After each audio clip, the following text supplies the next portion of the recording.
2026년 초 경제특보. 증시의 눈부신 기록 뒤에 숨겨진 원화 가치의 시면.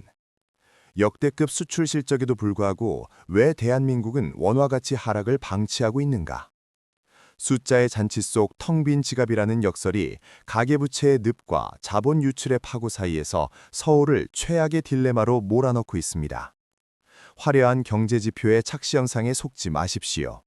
이것은 미래의 부의 지도를 다시 그릴 거대한 금융 지각 변동의 실체를 파헤치는 뉴스입니다.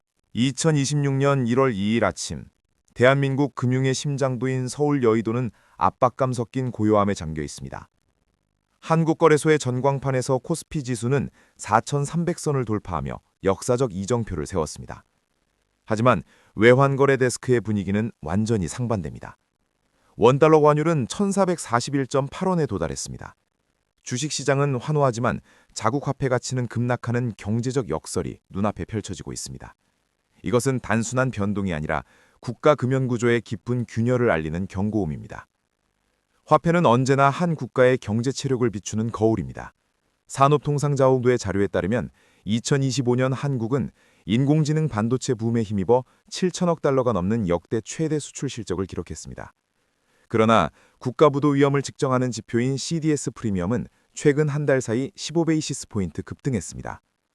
사상 최고의 수출 실적을 내고 있는 국가가 왜 국제 투자자들에게 더 위험하게 평가받고 있는 것일까요? 그 답은 국내 은행 시스템에서 더 안전한 곳을 찾아 소리 없이 빠져나가는 자본의 흐름에 있습니다. 이 현상의 핵심 원인은 극단적인 금리 차이에 있습니다. 2026년 초 미국 연방준비제도는 글로벌 인플레이션을 억제하기 위해 5% 이상의 고금리를 유지하고 있습니다. 반면 한국은행은 3.5% 금리에 묶여 있습니다. 이 2% 가까운 격차는 거대한 흡입력을 만들어 서울시장의 달러 유동성을 빨아들이고 있습니다. 자본은 자비가 없습니다. 오직 더 높은 수익률과 낮은 위험을 찾아 움직일 뿐입니다. 원화에서 달러로 향하는 이 거대한 탈출은 금융당국의 구두 개입을 비웃듯 환율을 위험지대로 밀어올리고 있습니다. 대한민국 경제의 시한폭탄인 가계부채는 한국은행이 환율 방어를 위해 금리를 올리는 것을 가로막는 가장 큰 장애물입니다. 가계부채가 국내 총생산 대비 100%를 넘어선 상황에서 금리 0.25% 상승은 수백만 가구를 불능 상태로 몰아넣을 수 있습니다. 환율을 구하기 위해 금리를 올리면 내수 시장이 무너지고 금리를 낮게 유지하면 화폐 가치가 떨어져 수입 물가가 치솟는 정책의 딜레마에 빠진 것입니다. 정부의 대응 수단은 안팎의 압력 속에서 점차 고갈되어 가고 있습니다. 국민 자산의 70% 이상이 집중된 부동산 시장은 이 모든 위기의 종착역입니다. 고환율은 수입 원자재 가격을 높이고 이는 달러 압박으로 인해 시중 금리 하락을 저지합니다. 서울 외곽 지역에서는 거래 절벽과 동반 하락 현상이 나타나고 있습니다. 부동산은 불패라는 공식이 근간부터 흔들리고 있습니다. 자국 화폐 가치가 하락하면 국제 기준의 부동산 자산 가치 역시 깎여나가며 전국적인 순자산 감소로 이어지고 있습니다. 유동성의 흐름은 자국 화폐에 대한 불신으로 왜곡되고 있습니다. 주요 시중은행의 자료는 개인의 외화 예금이 역대 최고치를 기록했음을 보여줍니다. 돈은 생산이나 소비로 흐르지 않고 달러를 비축하거나 미국 주식시장인 서학개미 열풍으로 쏠리고 있습니다. 국민 스스로가 원화를 외면할 때 환율 압박은 더 이상 외부 투기 세력만의 문제가 아닙니다. 이것은 국가 금융 안정성을 뿌리째 흔드는 가장 뼈아픈 신호입니다. 1997년 아시아 금융위기나 2008년 글로벌 위기가 급격하고 강한 충격이었다면 2026년의 상황은 삶아지는 개구리와 같습니다. 경제가 당장 붕괴되지는 않지만 고물가와 저성장이 고착화되는 스태그플레이션 속에서 서서히 기력을 잃어가고 있습니다. 일본 엔저의 교훈은 명확합니다. 화폐가 지위를 잃었을 때 한 민족의 구매력이 수십 년간 어떻게 쇠퇴하는지 보여줍니다. 한국은 지금 구조적 개혁 없이는 그 전철을 밟을 위기에 처해 있습니다. 에너지 수입 의존도는 환율 상승 시기에 치명적인 약점이 됩니다. 달러 기준 반도체 매출이 아무리 커도 2025년 한국의 원유와 가스 수입 비용은 원화 약세로 인해 전년 대비 30% 증가했습니다. 수출을 많이 할수록 실제 이익은 원자재 비용으로 상쇄되는 역설적 상황입니다. 경제의 허리인 중소기업들은 생산 비용 상승과 내수 침체라는 이중고에 신음하고 있습니다. 정부는 환율 상승 속도를 늦추기 위해 미세 조정인 스무딩 오퍼레이션을 가동했습니다.